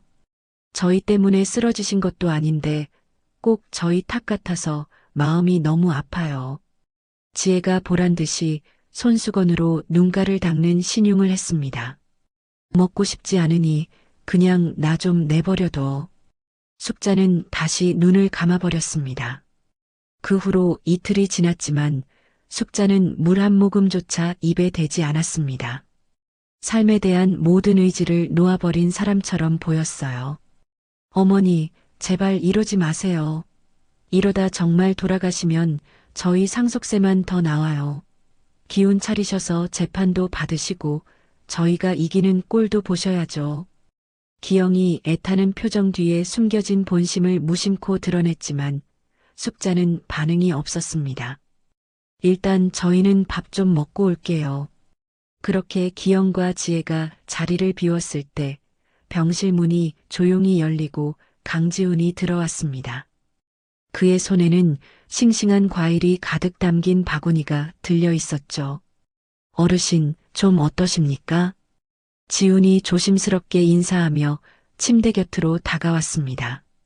그 목소리에 숙자가 아주 천천히 고개를 돌렸습니다. 텅 비어 있던 그녀의 눈에 희미한 초점이 생겼습니다. 강 팀장님, 소식 듣고 너무 놀랐습니다. 어떻게 이런 일이? 지훈이 침대 옆 의자에 앉으며 안타까운 얼굴로 말했습니다. 다 끝났어요. 모든 게 다 끝났어. 내 아들이 내 땅을 빼앗겠다고 하더군요. 숙자가 힘없는 목소리로 말했습니다. 네, 그게 무슨 말씀이십니까? 가짜 계약서 한 장을 들고 와서는 그걸로 나한테 소송을 걸어서 땅이랑 보상금 전부 다 가져가겠다고 하더라고요. 숙자의 눈에서 기어이 눈물 한 방울이 흘러내렸습니다. 어르신, 일단 진정하십시오. 저희 최 변호사님과 함께 그 서류부터 자세히 검토해 보겠습니다. 지훈이 숙자의 앙상한 손을 가만히 잡으며 위로했습니다. 소용없어요. 공증까지 다 받은 서류라는데 이제 와서 뭘 어떻게 하겠어요? 아닙니다. 포기하시기엔 이릅니다. 분명히 방법이 있을 겁니다. 지훈의 따뜻하고 단호한 목소리에 숙자가 희미한 눈을 들어 그를 바라봤습니다. 강 팀장님은 왜 어째서 나한테 이렇게까지 잘해주는 건가요? 우리는 아무 상관도 없는 남인데. 저도 할머니 손에 자랐거든요. 지훈이 조용히 입을 열었습니다. 할머니 손에? 네. 부모님께서 일찍 돌아가셔서 할머니가 저를 키워주셨습니다. 어르신을 뵙고 있으니 돌아가신 저희 할머니 생각이 많이 납니다. 지훈의 얼굴에 그리움이 스쳐 지나갔습니다. 그런 사연이 있었군요. 근데 미안하지만 지금은 아무도 못 믿겠네요. 그냥 나 혼자 세상에 버려진 기분이에요. 그 마음 알고 있습니다. 그래서 그날 제가 변호사님도 모시고 온 거였고요. 저희 할머니께서 말년에 많이 외로워하셨습니다. 제가 일 때문에 바쁘다는 핑계로 자주 찾아뵙지를 못했거든요. 지훈의 목소리에 깊은 후회가 묻어났습니다. 할머님은 지금 3년 전에 돌아가셨습니다. 임종도 지키지 못했습니다. 지훈이 조용히 고개를 숙였습니다. 주변에서 이런 일을 많이 봤습니다. 할머님 한 분은 자녀분들과 소송하시다 충격으로 쓰러지셔서 돌아가시는 것도 봤습니다. 그 이후로 이런 어려움이 있으신 분들에겐 꼭 변호사님을 소개해드리고 있어요. 지훈이 진심을 담아 말했습니다. 숙자의 눈가에서 또다시 눈물이 흘렀습니다. 하지만 이번에는 절망의 눈물이 아닌 따뜻한 위로에 대한 고마움의 눈물이었습니다. 고마워요, 강 팀장님. 정말 고마워. 우선 기운부터 차리셔야 합니다. 이거라도 좀 드십시오. 지훈이 죽 대신 옆에 있던 물컵을 들어 숙자의 입가에 가져다 댔습니다. 숙자는 거부하지 않고 조금씩 물을 마시기 시작했습니다. 이틀 만에 처음이었습니다. 최 변호사님이 내일 오전에 오시기로 했습니다. 그 계약서, 뭔가 분명히 허점이 있을 거라고 하시더군요. 정말 방법이 있을까? 네, 있습니다. 꼭 찾아낼 겁니다. 지훈이 확신에 찬 목소리로 대답했습니다. 그날 밤 지훈은 병실을 떠나지 않고 낡은 소파에서 뜬 눈으로 밤을 새웠습니다. 아들이 외면한 어머니의 곁을 남보다 못한 타인이 묵묵히 지키고 있었습니다. 강지훈의 굳은 약속이 있었던 그날 이후 몇 달의 시간이 흘렀습니다. 아들 부부가 제기한 소송으로 인해 보상금 지급은 잠정 중단되었고 길고 지루한 법적 다툼이 이어졌죠. 그리고 마침내 모든 진실을 가릴 운명의 날이 밝았습니다. 원주지방법원 민사3부 법정안은 무거운 긴장감으로 가득했습니다. 원고석에 앉은 숙자는 곱게 한복을 차려입었지만 초조한 듯 연신 마른 입술을 축였습니다. 그녀의 곁을 든든하게 지키는 최 변호사와 방청석에서 주먹을 꽉 쥐고 있는 강지훈의 얼굴에도 긴장감이 서려 있었어요. 반면 피고석의 분위기는 완전히 달랐습니다. 기영과 지혜, 그리고 그들의 변호사인 김진수는 승리를 확신하는 듯 여유롭고 오만한 표정으로 앉아 있었습니다. 제314호 소유권 이전 등기 청구 소송을 개정합니다. 재판장의 엄숙한 목소리가 법정에 울려 퍼졌습니다. 피고 측부터 소송을 제기한 이유를 설명해 주십시오. 피고 측 변호인 김진수가 자신만만하게 자리에서 일어났습니다. 존경하는 재판장님, 저희는 13년 전인 2010년에 원고 오숙자가 피고 김기영 씨에게 이 사건 토지를 증여하겠다는 계약을 체결한 사실에 근거하여 소송을 제기했습니다. 여기 공증까지 마친 유효한 증여 계약서가 있습니다. 김진수가 서류를 제출하며 말했습니다. 또한 당시 계약 과정을 바로 옆에서 목격한 증인도 확보했습니다. 원고 측, 이에 대해 하실 말씀 있으십니까? 이번에는 최 변호사가 침착하게 자리에서 일어났습니다. 존경하는 재판장님, 피고 측이 제출한 증여계약서는 완벽하게 위조된 서류입니다. 원고 오숙자는 피고에게 토지를 증여하겠다는 계약을 체결한 사실이 전혀 없습니다. 그 말에 김진수가 비웃듯 끼어들었습니다. 재판장님, 원고는 연세가 많으셔서 기억력에 심각한 문제가 있습니다. 13년 전의 일을 정확히 기억하지 못하는 것을 가지고 저희 의뢰인을 파렴치한으로 몰고 있습니다. 뭐라고? 내가 멀쩡하게 다 기억하는구먼. 숙자가 분을 참지 못하고 일어나 소리쳤지만 최 변호사가 그녀의 어깨를 가만히 누르며 진정시켰습니다. 피고 측 증인을 신청합니다. 김진수의 말에 따라 50대로 보이는 한 여성이 증인석에 섰습니다. 증인 선서가 끝나자 김진수가 그녀에게 물었습니다. 증인 박순덕 씨, 2010년 당시 원주 의료원에서 원고 오숙자 씨의 간병인으로 일하셨죠? 네, 맞습니다. 그때 병실에서 오숙자 어르신이 증여계약서에 직접 도장을 찍는 것을 목격했습니까? 네, 똑똑히 봤습니다. 아드님 사업이 어렵다고 하시면서 어르신께서 직접 인감도장을 꼭 찍으셨습니다. 그 순간 박순덕의 탐욕스러운 얼굴 위로 몇 주 전 밤의 기억이 스쳐 지나갔습니다. 어두컴컴한 기영의 사무실이었습니다. 지혜가 박순덕의 손에 두툼한 돈 봉투를 쥐어주고 있었죠. 아줌마, 어려운 거 없어요. 그냥 법정에서 저희가 시키는 대로만 말씀해 주시면 돼요. 병실에서 도장 찍는 걸 똑똑히 봤다고요. 아시겠죠? 박순덕은 돈 봉투의 묵직한 감촉을 느끼며 탐욕스러운 미소를 지었습니다. 걱정 마세요, 사모님. 돈 받은 만큼 확실하게 해드려야죠. 박순덕은 돈 봉투의 무게를 떠올리며 한치의 망설임도 없이 거짓 증언을 이어갔습니다. 숙자는 기가 막혀 가슴을 쳤지만 상황은 피고 측에 유리하게 돌아가는 듯 보였습니다. 원고 측, 증인에게 반대 신문하시겠습니까? 최 변호사가 자리에서 일어나 박순덕을 날카롭게 바라봤습니다. 증인, 그렇게 모든 것을 똑똑히 기억하신다면 혹시 그날 날씨는 어땠는지 기억하십니까? 네, 날씨요? 그럼요, 맑았죠.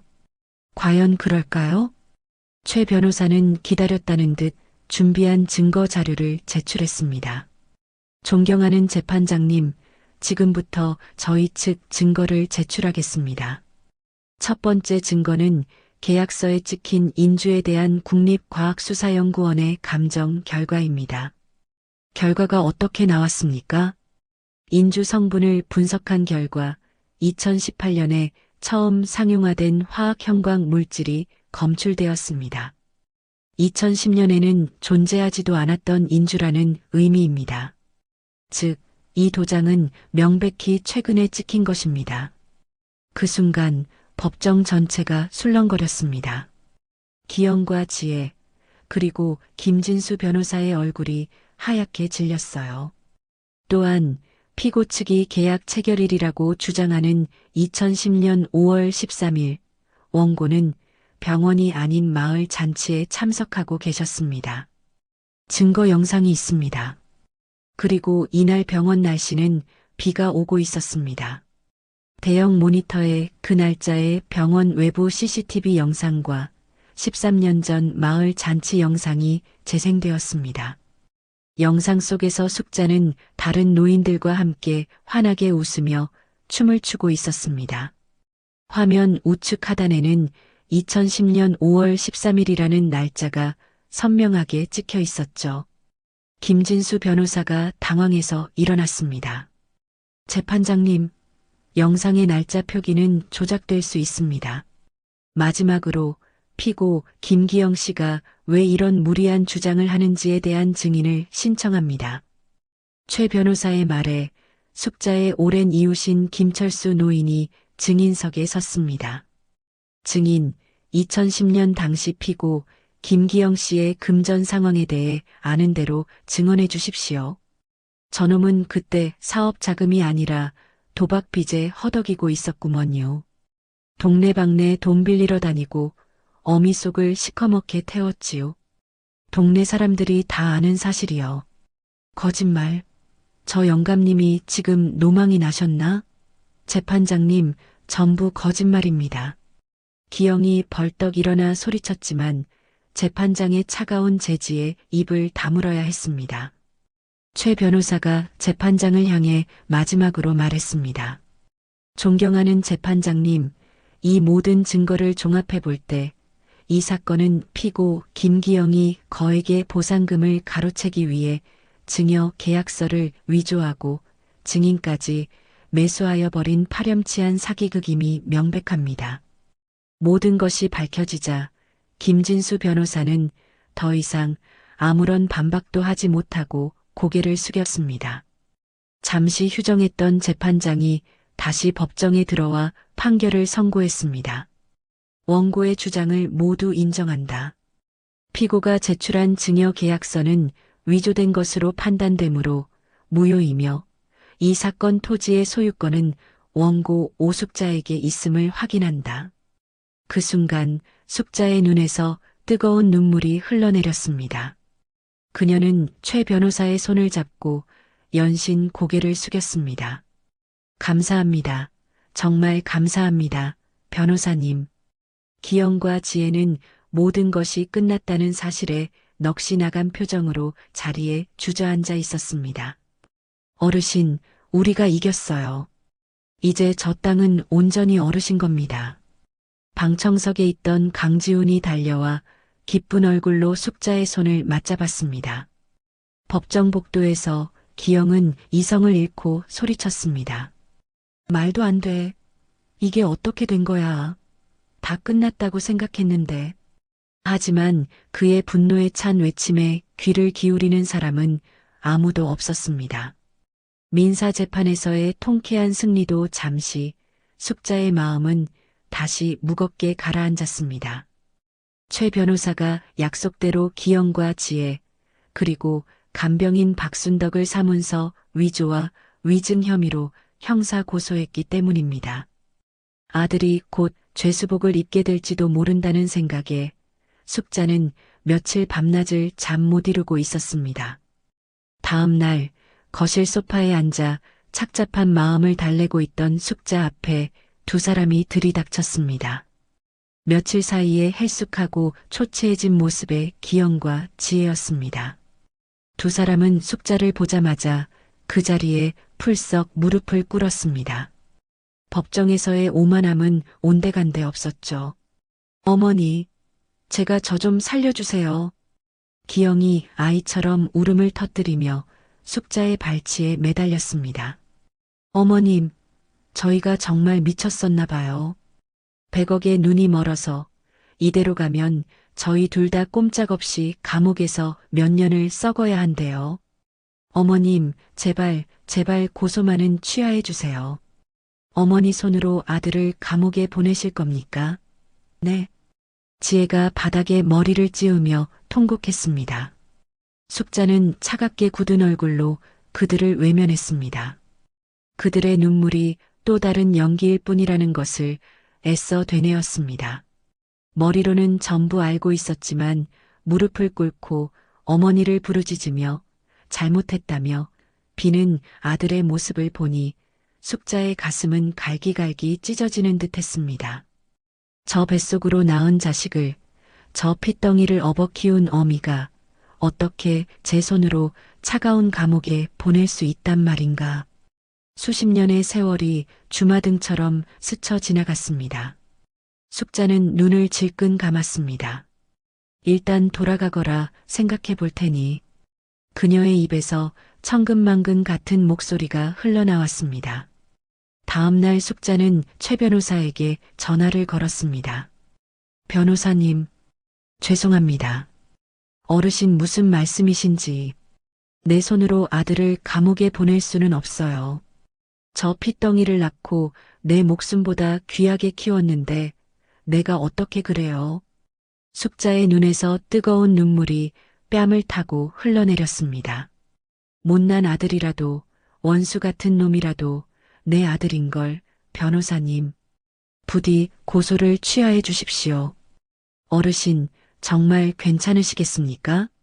안타깝게 그녀에게 다시 한번 물었지만 숙자는 고개를 저을 뿐이었습니다. 그녀의 결심은 확고했습니다. 결국 숙자의 간곡한 부탁에 최 변호사는 검찰에 처벌 불원서를 제출했습니다. 피해자인 어머니가 처벌을 원치 않는다는 점을 참작하여 검찰은 기영과 지혜를 기소유예 처분을 내렸습니다. 기영과 지혜는 숙자에게 찾아와 평생 은혜를 잊지 않고 속죄하며 살겠다며 다시 한번 눈물로 호소하고는 돌아갔습니다. 그들이 떠나간 자리를 보며 숙자는 기쁨이 아닌 깊은 슬픔의 눈물을 흘렸습니다. 제사를 베어내는 심정으로 아들을 용서했지만 마음은 조금도 편치 않았습니다. 그 용서가 더 끔찍한 배신으로 돌아올 칼날이 될 것이라는 것을 그때의 숙자는 미처 알지 못했습니다. 어머니의 피눈물로 감옥행을 면한 바로 다음 날이었습니다. 기영과 지혜는 숙자에게 속죄하겠다던 맹세는 까맣게 잊은 채 다시 김진수 변호사의 어두운 사무실에 앉아 있었습니다. 그들의 얼굴에는 반성의 기미 대신 100억을 놓친 것에 대한 분노와 조바심만이 가득했죠. 그래서 이제 우리는 어떻게 해야 합니까? 어머니가 고소를 취하해 주셔서 감옥은 면했지만 보상금은 여전히 그림의 떡입니다. 기영이 답답하다는 듯 말했습니다. 김진수 변호사가 기다렸다는 듯 미리 준비한 서류를 내밀며 비열한 미소를 지었습니다. 생각을 바꾸면 됩니다. 이제부터는 성년후견 개시 심판을 청구하는 겁니다. 성년후견이니요? 네. 지난번 재판은 오히려 우리에게 좋은 구실을 만들어 주었습니다. 재판 결과를 인정하는 척하면서 그 충격으로 어르신의 정신이 쇠약해졌다고 주장하는 겁니다. 김 변호사는 앞서 우리가 논의했던 그 악랄한 전략을 설명하기 시작했습니다. 아들이 내 재산을 노린다는 피해망상에 사로잡혀 저희를 범죄자로 몰아세웠다고 주장하는 겁니다. 즉, 재판에서의 승리마저 정신병의 증상으로 만들어버리는 거죠. 계획을 모두 들은 기영이 의심스럽다는 듯 물었습니다. 변호사님, 그런데 그걸 어떻게 증명합니까? 우리 어머니 정신은 멀쩡하시잖아요. 김진수 변호사가 자신만만하게 대답했습니다. 증거는 만들면 됩니다. 첫째, 의사의 소견서가 필요합니다. 뇌물에 약한 의사를 찾아가 외상 후 스트레스 장애로 인한 인지능력 저하 소견서를 받아내는 겁니다. 둘째, 증인이 필요하죠. 돈이 급한 옛 이웃이라도 찾아내 요즘 오 어르신이 이상하다는 말을 하게 만들어야 합니다. 셋째, 영상 증거입니다. 김 변호사의 말에 지혜의 눈이 번뜩였습니다. 영상이라면 제가 할 수 있어요. 몰래 어머니를 찍어서 이상하게 보이는 부분만 잘라 이어붙이면 완벽한 증거가 될 거예요. 바로 그겁니다. 의사의 소견서, 이웃의 증언, 아들의 눈물, 그리고 악의적으로 편집된 영상. 이 네 가지만 있으면 판사도 어르신의 상태를 의심할 수밖에 없습니다. 그들의 계획은 한 사람의 인격을 말살하려는 세상에서 가장 잔인한 계획이었습니다. 그날 오후부터 그들의 계획은 즉시 실행에 옮겨졌습니다. 지혜는 수소문 끝에 시 외곽에 있는 허름한 신경정신과 병원을 찾았습니다. 원장인 오 박사는 의료법 위반으로 몇 번 조사를 받은 전적이 있는 돈만 주면 뭐든지 해주는 인물이었죠. 지혜는 진료실 책상 위에 두툼한 돈 봉투를 올려놓았습니다. 원장님, 저희 어머님이 지난번 재판 충격으로 사람을 전혀 믿지 못하고 밤마다 이상한 소리를 하세요. 저희가 너무 걱정이 돼서요. 오 원장은 돈 봉투를 슬쩍 보더니 탐욕스러운 미소를 지으며 말했습니다. 효심이 지극하시군요. 걱정 마십시오. 외상 후 스트레스 장애로 인한 심각한 망상 증세로 소견서를 써드리겠습니다. 한편 기영은 어머니의 옛 이웃이자 도박빚에 시달리는 장말자를 찾아갔습니다. 허름한 주점에서 술에 취해 있던 장말자 앞에 기영은 돈다발이 든 봉투를 내려놓았습니다. 아주머니, 도박빚 때문에 힘드시다고 들었습니다. 이거 받으시고 제 부탁 하나만 들어주시죠. 무슨 부탁인데?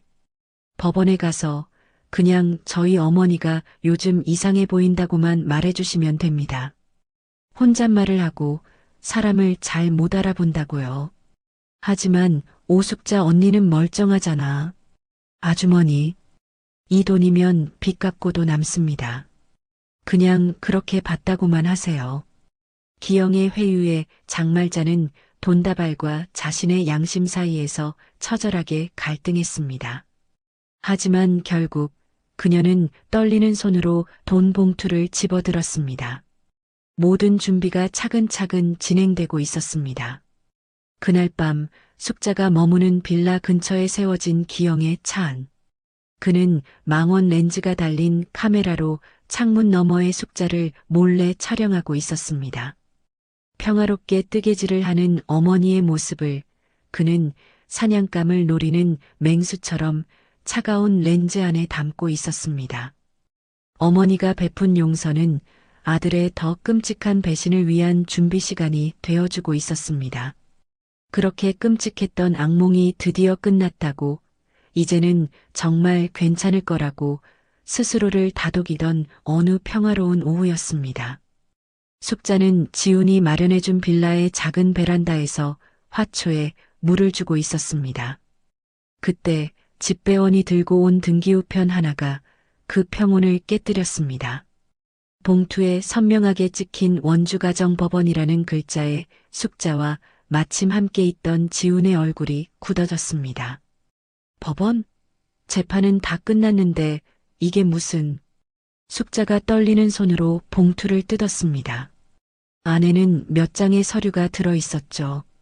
서류의 맨 위에는 성년후견 개시 심판 청구서라는 생전 처음 보는 제목이 적혀 있었습니다. 성년후견, 이게 대체 무슨 말이지? 숙자가 서류를 들여다보았지만 어려운 법률 용어에 머리만 어지러웠습니다. 옆에서 함께 서류를 읽던 지훈의 얼굴이 새하얗게 질려 있었습니다. 어르신, 이건... 강 팀장님, 이게 대체 무슨 서류인지 말 좀 해줘요. 아드님이 어르신께서 정신적으로 온전치 못하여 재산을 관리할 능력이 없으니 자신이 어르신의 법적 보호자, 즉 성년후견인이 되겠다고 법원에 신청한 서류입니다. 지훈의 설명에 숙자는 순간 숨을 쉬는 것조차 잊었습니다. 재산을 빼앗으려는 것을 넘어 이제는 자신의 정신까지 병든 것으로 몰아가려는 아들의 잔인함에 온몸이 떨려왔습니다. 내가 정신이 온전치 못하다니? 내가 고소까지 취하해줬는데. 이건 말도 안 되는 억지입니다. 당장 최 변호사님께 연락드리겠습니다. 지훈이 분노하며 전화를 걸었고 잠시 후 최 변호사가 심각한 얼굴로 숙자의 집에 도착했습니다.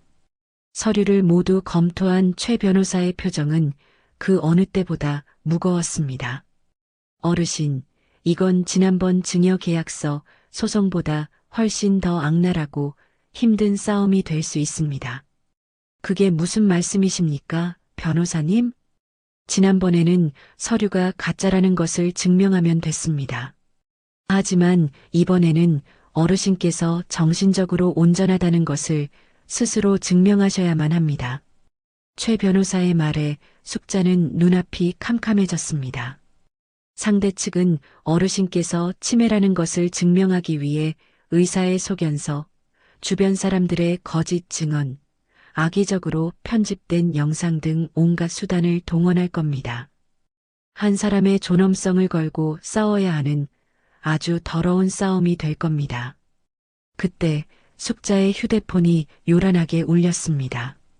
아들 기영이었습니다. 숙자가 떨리는 손으로 전화를 받았습니다. 여보세요. 어머니, 법원에서 보낸 서류는 잘 받으셨어요? 너무 놀라지 마세요. 다 어머님을 위해서 그런 거니까. 수화기 너머로 기영의 위선적인 목소리가 들려왔습니다. 너 나를 정신병자로 만들 작정이냐? 내가 고소를 취하해줬는데 그 결과가 이거야? 에이, 말을 왜 그렇게 하세요? 치매가 의심되니 아들로서 보호해드리겠다는 건데. 지난번 재판 때도 13년 전 일을 기억 못하셨잖아요. 의사 선생님도 걱정이 많으시더라고요. 기영이 뻔뻔하게 거짓말을 했습니다. 이 천벌을 받을 놈. 어머니, 이제 그만 고집 부리고 포기하세요. 어차피 연세도 많으신데 법정에 서서 나 안 미쳤어요 하고 증명하실 수 있겠어요? 이번엔 제가 무조건 이깁니다. 기영이 승리를 확신하며 말했습니다. 너 같은 놈이 내 아들이라니. 아들이 아니라 이제 어머님의 인생을 관리해드릴 후견인이죠. 이 악마 같은 놈아. 숙자는 그대로 휴대폰을 벽에 내동댕이 쳐버렸습니다. 휴대폰이 산산조각 났습니다. 어르신, 진정하십시오. 지훈이 놀라 숙자를 부축했습니다. 강 팀장님, 내 정신이 멀쩡하다는 걸 증명한단 말인가요? 숙자가 힘없이 무너지며 흐느꼈습니다. 아닙니다. 포기하시면 안 됩니다. 지훈이 숙자의 손을 꼭 잡으며 외쳤습니다. 그는 최 변호사를 간절하게 바라봤습니다. 변호사님, 정말 이길 방법이 없습니까? 최 변호사가 굳은 표정으로 말했습니다. 아니요, 있습니다. 저들이 거짓 증거를 내세운다면 우리는 진실된 증거로 맞서 싸우면 됩니다. 어르신께서 얼마나 현명하고 강인한 분이신지 제가 법정에서 증명해 보이겠습니다. 최 변호사의 단호한 말에 지훈도 결심을 굳혔습니다. 맞습니다. 저들이 돈으로 의사와 이웃을 매수한다면 저희는 어르신의 진실된 삶을 증명해 줄 증인들을 찾겠습니다. 제가 반드시 찾아내겠습니다. 그날 저녁 숙자는 또다시 식음을 전폐하고 자리에 누웠습니다. 하지만 이번에는 혼자가 아니었습니다. 그녀의 곁에는 진실을 위해 함께 싸워줄 든든한 두 사람이 있었습니다. 다음 날 지훈고 최 변호사 두 사람은 수소문 끝에 시내의 한 불법 사설 경마장에서 초조하게 스크린을 지켜보고 있는 장말자를 찾아냈습니다. 장말자 씨 맞으시죠? 최 변호사가 그녀의 앞을 막아서며 물었습니다. 누구세요? 장말자가 경계하며 물었습니다. 오숙자 어르신 사건의 법률 대리인 최민준 변호사입니다. 잠시 이야기 좀 나누고 싶습니다. 나는 할 말 없어요. 장말자가 자리를 피하려 했지만 지훈이 그 앞을 막아섰습니다. 김기영 씨에게 돈을 받고 법정에서 거짓 증언을 해주시기로 약속하셨더군요. 최 변호사가 단도직입적으로 말하자 장말자의 얼굴이 하얗게 질렸습니다. 무슨 소리예요? 난 그런 적 없어요. 장말자 씨, 지금이라도 사실을 말씀하시면 정상 참작의 여지가 있습니다. 하지만 가정법원 재판이라도 법정에서 위증을 하다 발각되면 가중처벌을 받아 3년 이상의 징역에 처해질 수 있습니다. 김기영 씨가 준 푼돈 때문에 인생을 망칠 생각입니까? 최 변호사의 차가운 경고에 장말자의 눈동자가 세차게 흔들렸습니다. 지훈이 그녀에게 진심으로 호소했습니다. 아주머니, 죄 없는 한 사람의 인생을 망가뜨리는 일에 가담하시면 안 됩니다. 지금이라도 바로 잡아주십시오. 장말자는 최 변호사의 법적 협박과 지훈의 진심 어린 호소 앞에서 한참을 망설였습니다. 잘못했어요. 제가 돈에 눈이 멀어서 도박빚 때문에 잘못했습니다. 반격의 첫 번째 실마리가 풀리는 순간이었습니다. 장말자의 눈물 섞인 자백을 확보한 최 변호사와 강지훈은 그 길로 바로 검찰청으로 향했습니다. 장말자의 진술서와 흥신소에서 확보한 모든 증거 자료를 첨부하여 김기영과 윤지혜 그리고 그들의 범죄에 가담한 오 원장까지 모두 사기미수, 위증교사, 허위진단서 작성 등의 혐의로 고소했습니다. 정의의 톱니바퀴는 더디지만 확실하게 돌아가기 시작했습니다. 그로부터 일주일 뒤 기영과 지혜는 자신들의 파멸이 코앞까지 다가온 줄은 꿈에도 모른 채 집에서 여유롭게 와인을 마시고 있었습니다. 가정법원에 제출한 서류들이 순조롭게 접수되었다는 소식을 들은 참이었죠. 이제 다음 주면 신문 기일이 잡힌대. 우리가 법정에서 눈물로 호소하면서 치매 걸린 어머니를 보호해달라고 하면 판사도 어쩔 수 없을 거야. 기영이 자신만만하게 웃었습니다. 그래. 이번엔 완벽해. 100억이 우리 손에 들어오면 뭐부터 할까? 지혜가 만족스러운 미소를 지으며 말했습니다. 일단 강남에 집부터 사야지. 그리고 당신한테는 외제차 한 대 뽑아주고. 기영이 꿈에 부풀어 있을 때 현관문에서 요란한 벨소리가 울렸습니다. 누구세요? 이 시간에. 지혜가 인터폰 화면을 확인하는 순간 그녀의 얼굴이 하얗게 굳었습니다. 화면에는 검찰 수사관 여러 명이 서 있었기 때문입니다. 검찰입니다. 문 여십시오. 검찰이 왜 우리 집에? 지혜가 당황하며 기영을 바라봤습니다. 뭔가 잘못됐어. 일단 문 열어주지 마. 압수수색 영장입니다. 문을 열지 않으면 강제로 개방하겠습니다. 밖에서 들려오는 단호한 목소리에 기영의 얼굴에서 핏기가 가셨습니다. 문이 열리고 검찰 수사관들이 집 안으로 들이닥쳤습니다. 김기영 씨, 윤지혜 씨 맞으십니까? 네, 맞는데 이게 무슨 일입니까? 기영이 떨리는 목소리로 물었습니다. 사기미수, 위증교사, 허위진단서 작성 교사 혐의로 두 분을 긴급 체포합니다. 수사관이 수갑을 꺼내 보이며 말했습니다. 위증교사요? 우리가 무슨 증인을 샀다는 말입니까? 지혜가 날카롭게 소리쳤습니다. 장말자 씨가 모든 것을 자백했습니다. 오 원장에게 돈을 주고 허위 진단서를 받은 사실도요. 지금쯤 오 원장도 검찰에서 조사를 받고 있을 겁니다. 수사관의 말에 기영과 지혜의 얼굴이 잿빛으로 변했습니다. 모든 계획이 탄로 난 것이었습니다. 두 분 모두 검찰청까지 동행해 주셔야겠습니다. 수사관들이 두 사람의 손에 차가운 수갑을 채웠습니다. 한 달 뒤, 이번에는 형사재판법정에 기영과 지혜가 죄수복을 입고 앉아 있었습니다.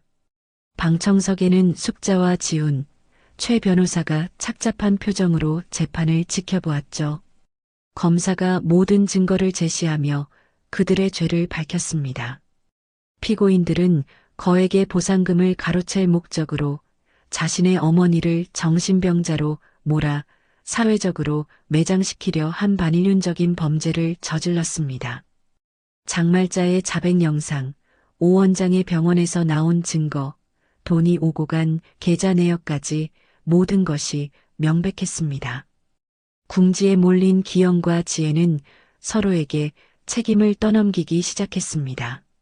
저는 아내가 시키는 대로 했을 뿐입니다. 이 모든 건 윤지혜가 꾸민 일입니다. 아니에요, 재판장님. 남편이 시켜서 어쩔 수 없이 한 일이에요. 서로를 물어뜯는 그들의 모습은 참으로 추악했습니다. 판결을 선고하겠습니다. 재판장이 엄숙하게 입을 열었습니다. 피고인 김기영은 자신의 어머니를 상대로 폐륜적인 범죄를 주도하였고 반성의 기미가 보이지 않아 징역 5년에 처한다.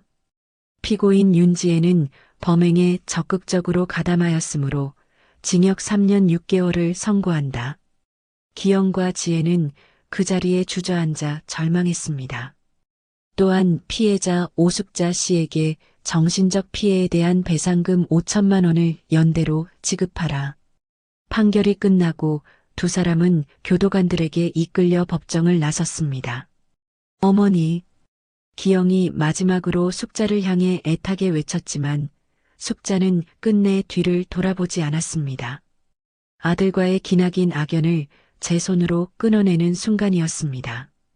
이제 정말 다 끝났네요, 어르신. 지훈이 숙자의 어깨를 가만히 감싸며 위로했습니다. 그래, 이제야 정말 다 끝났어요. 숙자가 눈물을 닦으며 처음으로 희미하게 미소를 지었습니다. 모든 것을 되찾은 자의 평온한 미소였습니다. 아들 부부에 대한 끔찍한 재판이 끝나고 꼭 1년이라는 시간이 흘렀습니다. 길고 모질었던 겨울이 지나고 자신이 살던 집 근처에 따스한 봄볕을 가득 담은 아늑한 2층 건물이 새로 들어서 있었습니다. 자신의 집은 재개발로 공사가 한창 진행 중이었고 가까운 동네에 새로운 터전을 마련했죠. 건물 입구에는 숙자의 편한 쉼터라는 예쁜 나무 간판이 걸려 있었죠. 마당 평상에서는 동네 어르신들이 모여 앉아 웃음꽃을 피우며 담소를 나누고 있었습니다. 숙자가 직접 가꾼 화단에는 형형색색의 봄꽃이 만발해 있었어요. 어르신들, 점심 드시러 식당으로 오세요. 단정하게 한복을 차려입은 숙자가 온화한 미소를 지으며 어르신들을 안내했습니다.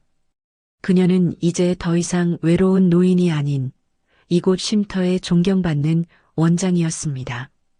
아이고, 우리 원장님. 오늘 콩나물국이 어쩜 이렇게 시원하고 맛있어.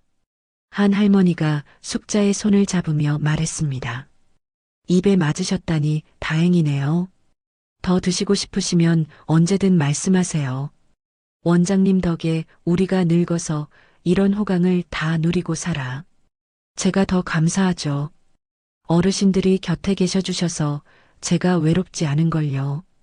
숙자가 진심을 담아 대답했습니다. 식당 한쪽 벽에 걸린 TV에서는 마침 지역 뉴스가 나오고 있었습니다. 지난해 거액의 보상금을 전액 기부해 화제가 되었던 오숙자 어르신이 설립한 무료 노인 쉼터가 오늘로 개원 1주년을 맞았습니다. 어르신들이 TV를 보며 저마다 한마디씩 거들었습니다. 우리 원장님 또 TV 나오시네. 100억을 저렇게 좋은 데 다 쓰시다니 보통 분이 아니셔. 숙자는 쑥스러운 듯 손사래를 쳤습니다. 점심 식사가 끝나고 어르신들이 낮잠에 드실 무렵이었습니다. 사무실에서 서류를 보던 숙자는 창밖으로 익숙한 차 한 대가 들어오는 것을 보았습니다. 강지훈이었습니다. 할머님, 지훈이 환한 미소와 함께 예쁜 케이크 상자를 들고 사무실로 들어왔습니다. 아니, 지훈아. 어쩐 일이야? 숙자가 반갑게 일어나 그를 맞았습니다. 오늘이 쉼터 문 연 지 꼭 1주년 되는 날이잖아요. 잊으신 거예요? 어머나 세상에. 내가 그걸 깜빡했네. 정신 좀 봐. 어르신들이랑 다 같이 나눠 드시라고 사왔습니다. 고마워라. 늘 이렇게 챙겨줘서 어떡해. 숙자가 따뜻한 눈으로 지훈을 바라봤습니다. 두 사람은 마당 벤치에 나란히 앉았습니다. 평화로운 풍경을 바라보던 숙자가 조용히 입을 열었습니다. 요즘도 가끔 기영이 생각이 나. 많이 힘드세요? 지훈이 조심스럽게 물었습니다. 처음에는 믿고 원망스럽기만 했는데 이제는 그냥 안쓰럽다는 생각이 들어. 그 좁은 감옥에서 밥은 제대로 먹고 지내는지 어쩔 수 없는 어미의 마음이었죠. 그래도 내가 낳은 자식인데 어쩌겠어. 언젠가는 다 뉘우치고 돌아올 날이 있겠지. 숙자가 쓴웃음을 지었습니다. 지훈이 문득 궁금하다는 듯 물었습니다. 정말 후회 안 하세요? 100억이면 보통 돈이 아니었잖아요. 숙자는 단호하게 고개를 저었습니다. 후회? 단 한순간도 해본 적 없어. 그 돈 때문에 내 아들이 악마가 되는 걸 봤는데 그걸 쥐고 있으면 내가 행복했겠나? 이렇게 여러 어르신들과 북적이며 웃고 지내는 지금이 내 평생 가장 행복한 순간인걸. 돈이 많다고 행복한 게 아니더구나. 저도 할머님을 만나서 진짜 가족이 생겨서 너무 행복합니다. 지훈이 숙자의 주름진 손을 가만히 잡았습니다. 해가 지고 마당에 노을이 아름답게 물들었습니다. 지훈아. 네, 할머님. 고마워 정말. 뭐가요? 나를 도와주고 진짜 소중한 게 뭔지 깨닫게 해줘서 저야말로 고맙습니다, 할머님. 제게 따뜻한 할머니가 되어주셔서요.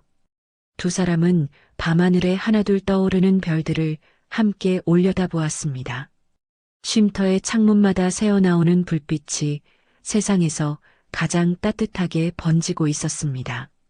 진정한 가족의 의미를 찾은 두 사람에게 더없이 행복하고 평화로운 밤이었습니다. 오늘 이야기 어떠셨나요?